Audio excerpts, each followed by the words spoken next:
근데 지난 주말과 휴일에는 고양시 곳곳에서 정말 많은 행사와 축제, 공연이 동시다발적으로 열렸습니다. 그리고 그 현장마다 정말 많은 고양 시민들이 이렇게 참석을 하시는 모습을 또 봤고요. 고양시가 문화도시로서의 잠재력이 정말 어마어마하구나 라고 다시 한번 느끼는 시간이었고요. 또 이에 걸맞는 훌륭한 인프라가 하루빨리 갖춰져야 되겠다라는 생각도 해보게 됐습니다. 10월 셋째 주 고양신문 뉴스체크 헤드라인 전해드립니다. 첫 번째 소식입니다. 경기도에서 K컬처밸리 백인 시민위원회를 모집합니다. 일산 빌라단지의 용적률이 170%라는 소식에 주민들이 반발이 일고 있습니다. 고양시 9개 지역이 벤처 육성 촉진지구로 지정되었습니다. 고양시의 작은 도서관 4곳이 폐관 위기에 몰렸다는 소식입니다. 시민들이 직접 의제를 정하고 투표를 하는 2024 민생대회가 열립니다. C4 부지를 킨텍스역 임시주차장으로 쓰자는 주장이 제기됐습니다. 산왕산 골프장에 대해 10년 미집행 시설인 만큼 폐지가 마땅하다는 주장이 제기됐습니다. 이동환 시장 취임 이후 사회적 경제 지원이 대폭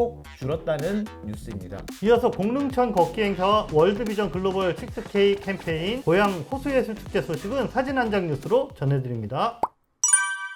네, 경기도가 K컬처밸리 사업 추진에 대한 지역 주민과의 소통을 체계적으로 확보하기 위해서 K컬처밸리 백인 시민위원회를 현재 모집하고 있습니다. 7일부터 모집을 시작했고요. 20일까지 신청할 수 있습니다. 연령과 성별에 상관없이 경기도에 거주하는 도민이면 누구나 신청할 수 있지만 고양 시민들의 관심이 높은 사업인 만큼 고양 시민 비중을 80% 이상으로 하겠다라고 경기도가 밝혔습니다. 다시 말해서 고양 시민이 최소 80명 이상 K컬처밸리 시민위원회에 들어갈 수 있다라는 것이고요. 경기도는 연령대별로 무작위 추첨을 통해서 10월 24일에 개인에게 통보할 계획이라고 밝혔습니다. 고양 시민들의 반응도 알려주시죠. 그동안 이 문제에 앞장서서 적극적으로 목소리를 내온 일부 주민들은 좀 반발하는 이런 목소리도 나왔습니다. 5만 명 국민청원을 주도한 대표자들을 중심으로 이렇게 경기도와 다자협의체를 꾸리자라고 우리가 제안을 했는데 경기도가 그 제안은 받아들이지 않고 불특정 다수를 무작위로 선정하는 백인 주민위원회를 꾸리는 것은 이게 명분 쌓기용 물타기 아니냐 라는 이런 주장입니다. 이에 대해서 경기도는 특정인이 시민을 대표한다라고 보기는 어렵다. 의견을 내고 싶은 시민은 누구나 주민위원회 신청을 하고 그 중에서 공평하게 선정하면 우리가 무작위로 추첨할 수밖에 없다. 이제 이런 입장을 좀 밝혔고요. 시민운동을 좀 펼쳤던 그런 관계자분이랑 통화를 좀 해봤는데요. 표면적으로는 이게 또 반대하는 의견이 있는데 또 내부적으로는 여기 무작정 우리가 반대만 할 수 없지 않느냐. 그러니까 적극적으로 K컬처밸리 빨리 이렇게 재개하자라고 운동을 했던 분들이 많이 신청을 해서 더 많은 사람들이 이 위원회에 들어가도록 하자라는 의견도 다수가 있다라고 합니다.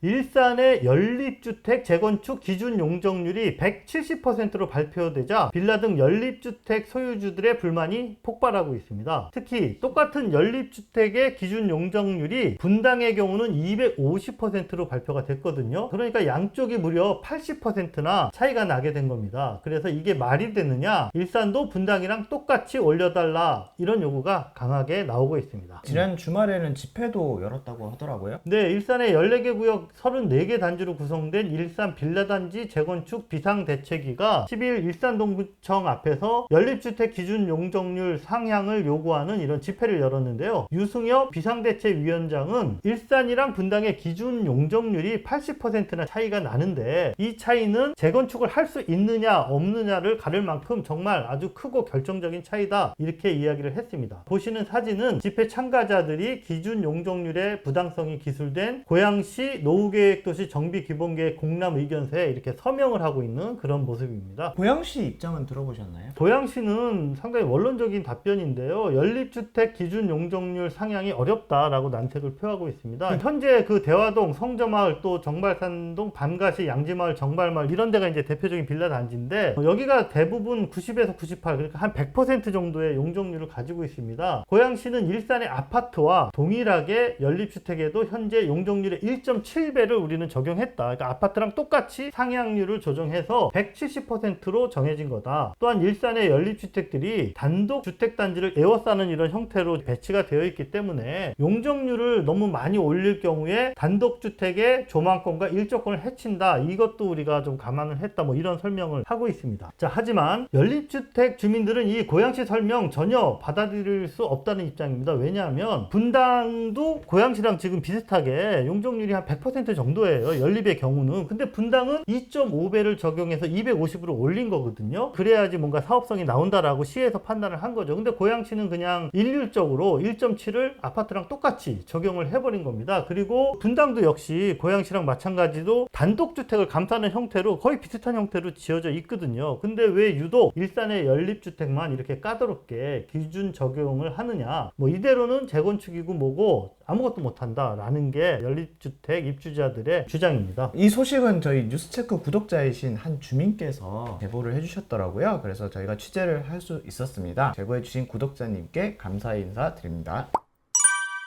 중소벤처기업부가 11일 고양시 땅 중 총 125만 제곱미터, 평수로 치면은 약 37만 8천 평 정도 되는데요. 벤처기업 육성 촉진지구로 지정한다라고 발표를 했습니다. 자, 지역을 좀 살펴보면요. 일산 서구에서는 대화, 법곳, 일산 동구에서는 장항, 식사, 백석동, 그리고 덕양구에서는 화전동, 동산동, 원흥동 등 고양시 전역에 이렇게 골고루 퍼져 있습니다. 좀 설명이 필요할 것 같은데요. 네, 뭐 간단히 설명을 드리면 벤처기업이 들어오기 좋은 입지를 만들어주자라는 지원제도다, 이렇게 이제 보시면 되는데요. 현재 전국에 28개 지역이 벤처 촉진지구로 지정이 되어 있다고 해요. 벤처 촉진지구로 지정되면은 지구 내에서 벤처기업의 취득세, 재산세를 최대 50%까지 감면을 해주고 개발 부담금 등의 면제 혜택도 주어진다라고 하네요. 벤처 촉진지구의 선정 기준을 좀 보면은 우선은 중소기업 중에 10% 이상이 벤처기업이어야 하고요. 그리고 주변에 대학이나 연구기관 또는 기반시설 등의 이런 어떤 시너지 요건을 좀 충족을 하고 있어야 됩니다. 자, 그래서 이제 고양시 지역별로 좀 보면 대화동이나 장항동, 법꽃동 요곳은 뭐 우리가 잘 아는 것처럼 물론 예정이긴 하지만 경제자유구역 시도하고 있는 곳이고, 또 테크노밸리, 방송영상밸리, 킨텍스 뭐 이런 벤처 창업 생태계가 주변에 비교적 잘 구축되어 있다라는 점이 반영된 것 같습니다. 그리고 식사동과 백석동 지역은 의약학, 생명과학 등과 관련된 동국대학교 바이오메딕 캠퍼스, 그리고 국민건강보험 일산병원 등이 있어서 지정이 된 거고요. 또 마지막으로 화전, 동산, 원흥동 이쪽 주변에는 드론, 또 모빌리티, 첨단 제조업 육성을 위한 항공대, 드론 앵커센터, 드론 비행장 등이 있어서 이번에 그 창업 거점 시설로 활용할 수 있다, 이런 점이 부각됐습니다. 고양시는 이 벤처 촉진지구 지정 이후에 뭐 244억 규모의 벤처 펀드, 네. 그리고 100억 규모의 고양 창업 펀드를 활용을 해서 창업 벤처 기업을 집중 투자할 계획이다라고 밝혔는데요. 성공적인 추진을 기대하겠습니다. 곁다리로 좀 다른 얘기를 하나 하자면은 벤처 촉진지구 이 지정 소식을 11일자 고양시 보도자료를 통해서 고양시가 이렇게 발표를 했는데, 보도자료에 첨부된 사진이 지금 보시는 바로 이 사진입니다. 적어도 한 10년 전 사진인 것 같아요. 똑같은 사진으로 이렇게 계속 보도자료를 내는 게 너무 좀 무성의하지 않나, 이런 생각을 좀 해봅니다. 고양시에서 이런 보도자료를 낼 때 신경 써서 최신 사진으로 이렇게 내주셔야 되지 않나 라고 요청을 드립니다.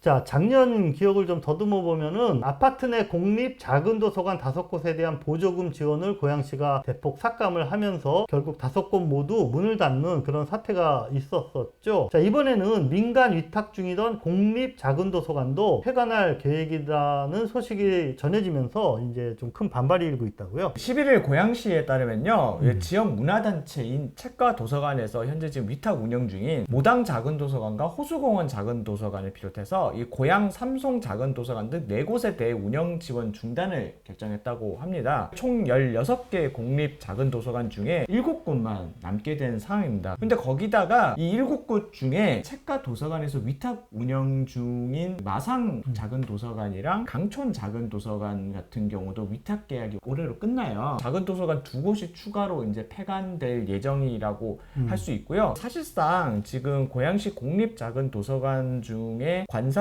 내유, 사리연, 대덕, 화전 5곳만 남게 될 전망입니다. 공립 작은 도서관에 대해서 이렇게 지원을 줄이는 이유를 시는 뭐라고 이야기하나요? 시 관계자에 따르면요, 시립도서관이 늘고 있고 지금 현재 20곳이라고 하더라고요. 스마트 도서관이랑 뭐 전자책 도서관 이런 것들도 좀 생기고 있는 상황에서 작은 도서관의 그런 이용률과 도서 대출 비중이 줄고 있다. 거기다가 이제 시립도서관의 역할이 중첩되고 작은 도서관에 갈 사람들이 시립도서관으로 가면 될 거 아니냐, 효율성 효율성 차원에서 운영 지원 중단을 결정했다라는 거고요. 현재 기준으로 7곳의 공립 작은 도서관은 아직 운영 중이기 때문에 작은 도서관 인프라가 타 지자체에 비해 부족하다 이렇게 생각하지는 않는다. 직접 운영비를 줄이는 대신에 사립으로 운영되는 이런 민간 도서관에 대해 가지고 프로그램 지원 좀 늘려갈 생각이다. 이렇게 답했습니다. 도서문화 활성화 도시다 뭐 이런 이야기를 많이 하고 있는데 도서관 정책 방향은 오히려 거꾸로 가는 게 아닌지 이런 생각이 좀 드네요. 행정복지센터들 다 없애고 구청 가서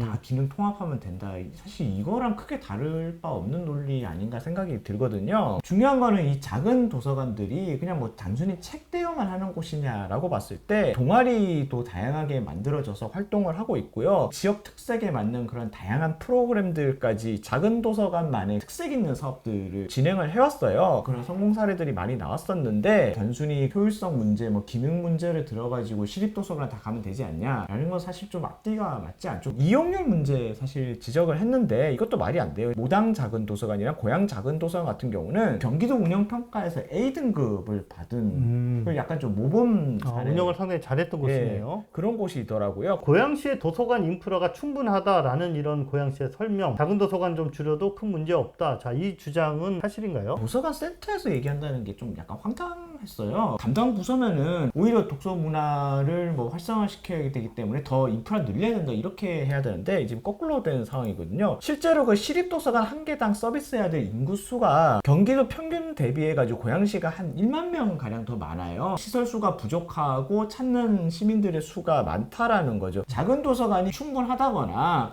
이거 좀 줄여도 되거나 그런 상황이 아니라 오히려 좀 늘려도 모자랄 부족한 인프라라는 거죠. 제대로 된 논의도 없이 이렇게 일방적으로 이제 폐간시키겠다고 이제 결정한 게 이게 좀 이용자들이 당연히 반발을 살 수밖에 없는 상황입니다. 지난주에 그 한강 작가의 노벨 문학상 수상 소식도 들려오고 오랜만에 독서 열풍이 우리나라에 불고 있는데 정작 고양시의 도서 정책은 거꾸로 가고 있는 게 아닌가 이런 좀 우려가 드네요. 지금 한번 폐간이 돼버리면 이게 지금 돌이킬 수가 없다. 이용자들과 뭐 시설 관계자들이 이거 좀 적극적으로 나서고 있는 상황이고 고양과 이제 호수공원 작은 도서관 같은 경우는 따로 주민 서명 운동이 진행이 되고 있었던 상황이라고 하더라고요. 고양시 공립 작은 도서관 폐간에 반대하는 시민 모임이란 이름으로 공립 작은 도서관들을 살리기 위한 예산 수립이라든지 대응하고 있는 상황입니다. 취재를 하면서 조금 말씀드리고 싶은 게 있었는데 지역 단체들이 여기를 맡으면서 좀 약간 헌신적으로 하면서 커뮤니티 기능이라든지 뭐 프로그램이라든지 이런 그렇죠. 것들이 되게 강화되고 지금의 모습으로 활성화되는 과정이 있었다라고 하는데 시민사회와 같이 이렇게 좀 파트너십을 맺어서 어떻게 하면 이제 고양시의 독서 문화를 좀 활성화시킬 수 있을까를 고민을 해야 되는데 중간에 어떤 과정이 있었는지 모르겠지만은 지나치게 배타적이거나 인정을 안 하는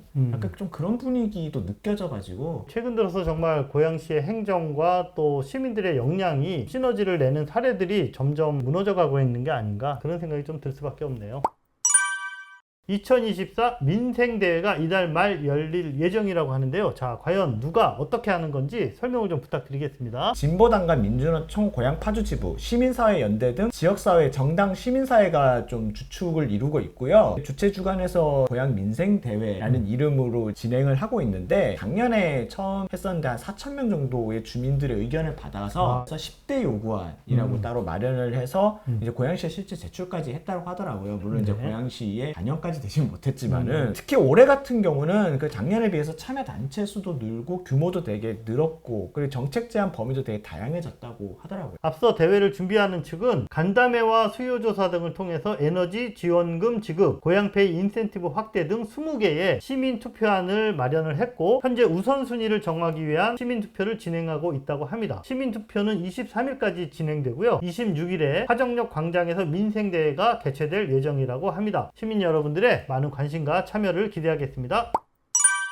최성원 의원이 고양시 소유인 C4 부지를 킨텍스역 임시주차장으로 사용할 것을 고양시에 제안한 내용이 있네요. 앞서서 고양시는 EBS 사옥 옆에 있는 CJ 라이브시티가 소유하고 있는 미착공 부지인 C1, C2 부지를 재산세 감면 조건으로 킨텍스역 임시주차장으로 활용한다 이런 계획을 가지고 있었거든요. 하지만 뭐 잘 아시는 것처럼 경기도와 CJ 라이브시티 간의 사업 협약이 해제되면서 C1, C2 부지의 활용이 불투명한 이런 않은 상황이거든요. 이에 따라서 눈앞으로 다가온 12월 킨텍스역 개통 시기에 맞춘 주차장 방안이 현재로서는 C4 부지 여기밖에 뭐 다른 대안이 없는 이런 상황입니다. C4 부지 면적은 축구장의 7.7배 수준인 약 55,303제곱미터 되고요. 주변에 원마운트, JTBC, EBS 등 방송 관련 시설과 이렇게 인접해 있는 그런 위치입니다. 킨텍스 지원 부지 중에서 아직 민간에 매각되지 않고 고양시가 소유하고 있는 이런 유일한 땅이고요. 고양시도 C4부지를 킨텍스역 임시주차장으로 준비하겠다 이렇게 답변을 했다면서요? 고양시 교통과에 따르면 C4 부지를 임시주차장으로 활용할 경우 약 200대 정도의 주차 면적이 나온다, 뭐 이런 이야기를 했고요. 또한 이날 최성원 의원은 임시주차장과 함께 킨텍스역 환승센터에 대해서도 언급을 했는데요. 개통을 2달 앞두고 있는데 현재 환승센터가 아무것도 준비되지 않았다. 환승센터가 계속 미뤄지는 데 대해서 납득할 수 있는 명확한 설명이 필요하다라면서 시를 지적했습니다.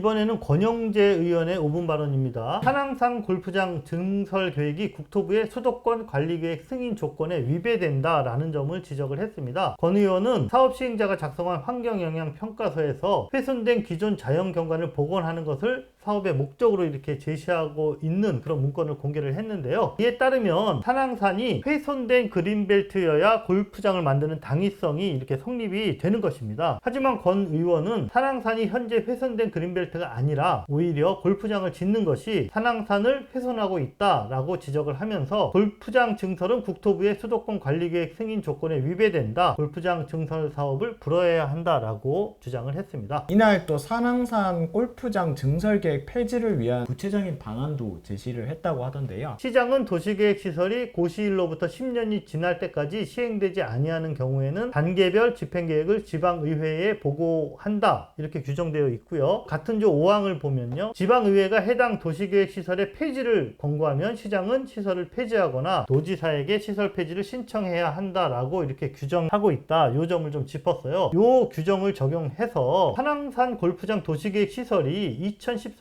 7월 8일에 고시된 거니까 현재 이미 10년이 경과했다. 고양시장이 단계별 집행계획을 고양시의회에 제시해주면 폐지를 권고하는 이런 거를 다시 시장에게 우리가 하겠다. 이런 방안을 제시를 한 것입니다. 지역 내에서 일자리 창출과 사회적 가치 실현을 동시에 추구하는 사회적 경제에 대한 최근 지자체들의 관심이 점점 높아지고 있는데요. 그런데 고양시는 사회적 경제 육성은커녕 오히려 지원 규모가 줄어들고 있다, 이런 지적이 나왔네요. 신인선 의원의 5분 발언을 통해서 이 문제가 제기됐는데요. 고양시 사회적 경제 지원 사업을 총괄하는 이 중간 지원 조직인 사회적 경제 지원센터가 있어요. 근데 여기 운영 예산이 지난 2, 3년 동안 40% 가까이 줄어든 걸로 나타났더라고요. 네. 실제로 2022년에 6억 4천만 원에 달했는데 올해는 약 4억 원으로 2억 원 이상 줄어든 거죠. 이것 때문에 이제 사실 교육 프로그램인 사회적 경제 아카데미, 그리고 뭐 사회적 경제 기업을 준비하는 이들을 위한 기초 컨설팅 사업, 이런 것들이 크게 줄어든 걸로 나타났습니다. 발언을 들어보니까 그 사회적 기업 구매 실적도 타 시군에 비해서 저조하다, 뭐 이런 이야기도 있던데요. 올해 4월 고용노동부가 공개했던 요 2023년 사회적 기업 제품 구매 실적, 이거 지자체별로 다 나와 있다고 하더라고요. 고양시가 10.36%, 성남시 같은 경우는 67%에 달해요. 그래요? 네, 그만큼 이제 사회적 경제에 대한 이제 육성 지원 이런 시스템이 체계적으로 잘 갖춰져 있다라고 볼 수 있고, 화성시 같은 경우도 54%가 된다 그러는데 여기에 비교했을 때 고양시 10.36%는 굉장히 좀 상당히 미미하네요. 네, 네. 수준인 거죠. 제가 갔다 왔던 프레스턴시 네, 있잖아요. 직접 취재하고 네, 싶죠. 지역 경제 좀 약간 활성화했던 모델로서 사례. 시뿐만 아니라 공공기관 같은 그런 앵커 기관들의 조달력까지 대기업이나 외부 기업으로 갔던 거를 좀 지역으로 돌리면서 동시에 이제 사회적 경제 기업들을 되게 좀 육성을 많이 했다고 해요. 그래가지고 지역 경제를 회생시켰던 사례가 있거든요. 그리고 또 저희가 마침 다음 주 고양 포럼에서 이제 지역 순환 경제가 주제잖아요. 네, 다음 주 월요일 저녁 6시 30분에 관심 있으신 독자분들께서는 참여를 해주시면 감사하겠습니다. 공릉천하구의 건강한 환경과 생태를 지키는 캠페인을 펼치고 있는 공릉천 친구들이 공릉천하구 시민 걷기 대회를 개최했습니다. 이날 행사에는 150명의 시민들이 참여해 6.6km를 함께 걸었는데요.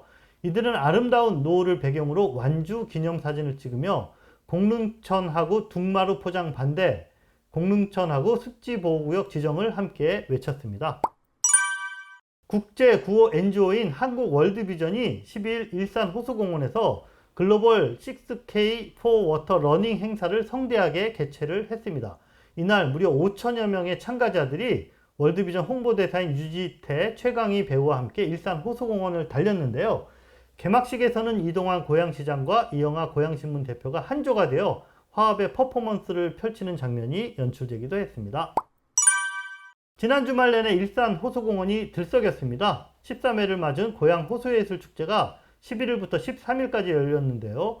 연극과 퍼포먼스, 서커스 등 총 153회의 다채로운 거리예술이 펼쳐져 관객들의 뜨거운 호응을 얻었습니다. 특히 토요일과 일요일 저녁에는 1000대의 드론을 동원한 고양시 역대 최대 규모의 불꽃 드론쇼가 진행됐는데요. 말 그대로 일산 호수공원 주변에 어마어마한 인파가 몰려 가을밤의 낭만을 함께 즐겼습니다.